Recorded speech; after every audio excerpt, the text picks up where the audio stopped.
The top 5 hardest automotive problems I've had to figure out. Number 1, the Toyota ECU issue. So when I would drive my 1994 Toyota Supra, I would have these sporadic issues where the car would like freak out. It would turn itself on and off, or when I was driving, it would have some hesitation and then it would just disappear. It would do it randomly, so there wasn't a certain thing that I could like narrow down. It would just do it out of nowhere, like when it was cold, when it was hot. It was really weird. And then on top of that, my car would take longer to start, and slowly over the time of about a year, things got worse to the point that one day I couldn't start my car.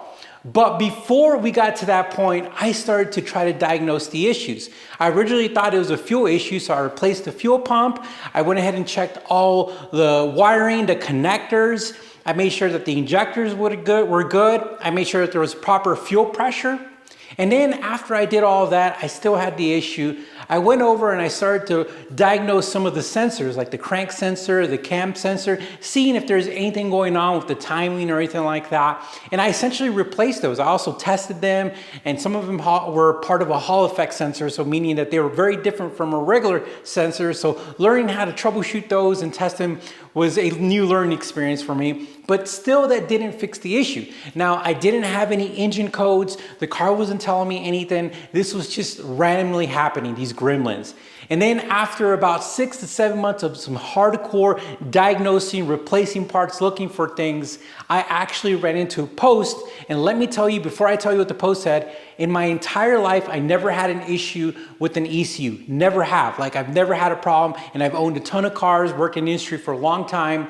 But this guy was saying that the ECU could be fried because of some leaking capacitors. So I pulled out the ECU, which was pretty easy by following the service manual. And then I learned how to open it up. And then when I finally looked inside there, I saw it was some leaking capacitors. So it was kind of crazy because I literally navigated and worked myself through the whole troubleshooting procedure. I found those, found how to replace the capacitors, and the car was fixed.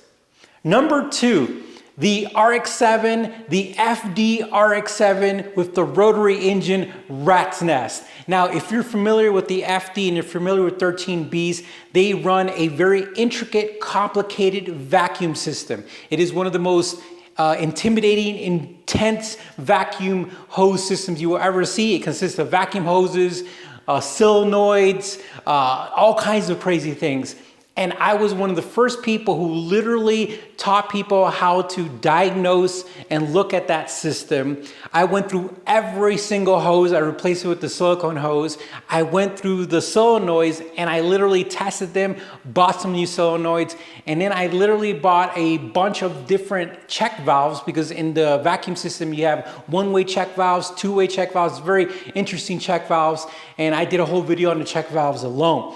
But that took me like 2 months in the garage trying to figure that out. I bought a vacuum pump, which is called the Mini Mighty or something like that. It's one of the ones that everybody recommends. And I literally did that whole system. And that was really tough because it wasn't until I did the whole system that I fixed the problem that I originally had. And that's, I couldn't activate my second turbo. The second turbo just wasn't coming on. And at the very end, in the back of the turbo system, there was a vacuum hose that was so like burnt because of the heat where it was located at, that it was really not on the nipple anymore. It wasn't doing anything. It wasn't activating anything. And that caused my issue. So that was one of those things that I was super proud of, but also a ton of work. All right, number 3 was one of those that I was trying to fix because it bugged me a ton. I would go drive my R33 Nissan Skyline GTR with the RB26, and then when I come and park it in this garage, the whole garage would smell like gas, like insane. Like you'd almost be worried if you turn the lighter on that, you know, the gas would, the garage would blow, because it smelled so much like gas. And not only that, when you're driving, like you could smell the gas in the car, it was unbearable. So I had to literally try to figure out what was going on. A lot of the forums said that it was the gas tank. A lot of people said the filler neck was probably cracked. And then some people were saying that where the fuel pump assembly connects to the car itself, that there's like a rubber gasket, an O gasket, that's probably failed. So I literally troubleshot everything. I tested everything. I took apart the filler neck, which was a pain in the butt. You know, I replaced the O-ring gasket and I still had the smell. So then I started to replace clamps because I was thinking maybe some fumes was coming out of those clamps. and still nothing. And then finally, I saw a video about a guy in Africa, of all places, where he said that his actual assembly was cracked. So I said, you know what? Let me see if mine's cracked. So I took mine out. And then when you looked at it, there were some cracks, but it didn't look like it went all the way through. But then I shined a light through it because it's kind of a little bit translucent, the part itself, and I could see there was a big crack. So I was able to put a new one in there and the fuel smell was gone, but that took a while. Number 4 is one of those that I'm super proud. It was again with the R33 GTR. I literally lost, I don't know where, but I lost the key for the locking set for the wheels. And I was like stuck because I went to Discount Tire and they have a bunch of master keys and none of those worked. I went on eBay trying to figure stuff out.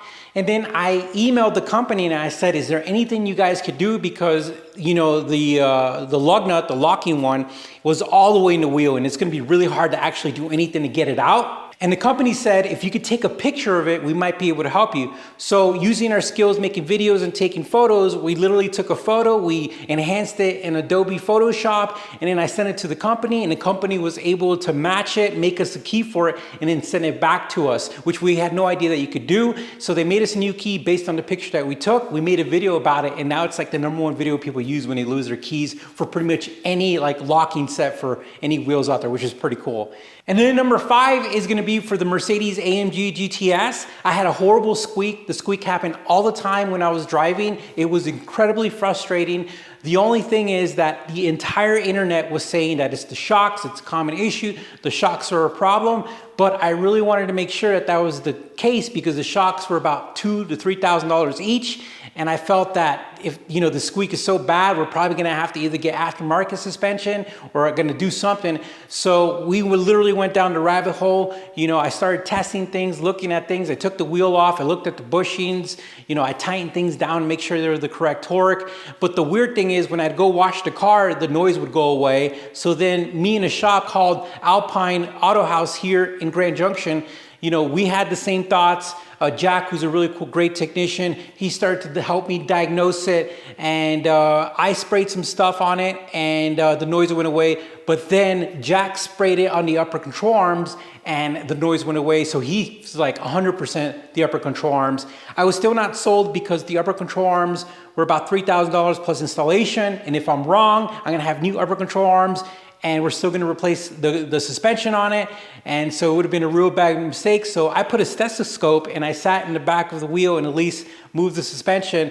And I literally, because of Jack, I just focused on the upper control arm and I could literally hear the upper control arm squeaking. So we gave the green light, Jack replaced the upper control arms and noise was gone. And I feel really grateful because yeah, we spent like $3,000 on that. But if we would have bought, you know, the coilovers or the shocks like everybody was talking about, we would have been out something like $6,000 and we still would have had to squeak. So those are my 5 top hardest things I had to troubleshoot with cars ever since I started working on them. Those were the ones that were really a big pain in the butt.